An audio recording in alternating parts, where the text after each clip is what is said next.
All right, so this is a common nuisance in my experience when working with remote desktop from my Mac to a Windows machine.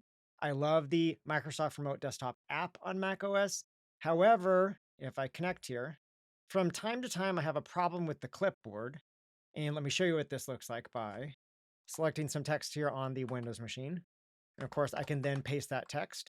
I'm still on the Windows machine though. Now, when I come back over to my Mac, I'll try to paste this in here and I have different text. And of course, the opposite is also a problem if I select text on my Mac now, come back over to Remote Desktop and try to paste that in here. And you can see I still have the text that I selected on Windows. So I can't copy things and move back and forth between the two different machines. And that's because my clipboard is frozen, almost as if it's detached. So I have a Mac clipboard and a Windows clipboard, but they're not connected. And as far as the reason for why this happens, I have no idea.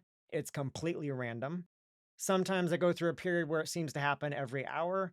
Other times, especially as of late, it happens maybe once a day. Either way, though, I need a way to quickly fix this, and disconnecting and reconnecting oftentimes won't fix it. Instead, what I figured out, if I come over to my Windows machine here, I oftentimes have a terminal opened up, so I set up a PowerShell command here called Fix-RdpClip.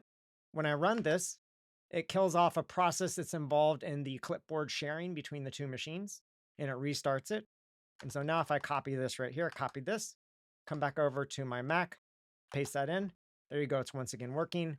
And conversely, if I copy this on my Mac, come back over to Windows, once again, I can paste that in as well. And so now my clipboards are reconnected.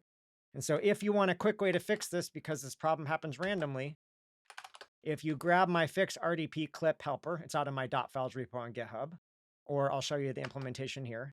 It's pretty straightforward. I just stop the process for RdpClip, and then I restart that same process here. So I'm just killing an app and restarting it.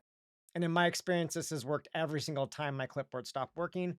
I wish the bug would get quashed, but at the end of the day, this is a bug that seems to have been around for maybe a decade at this point. And so instead of worrying about trying to get that fixed, I just have this as a workaround.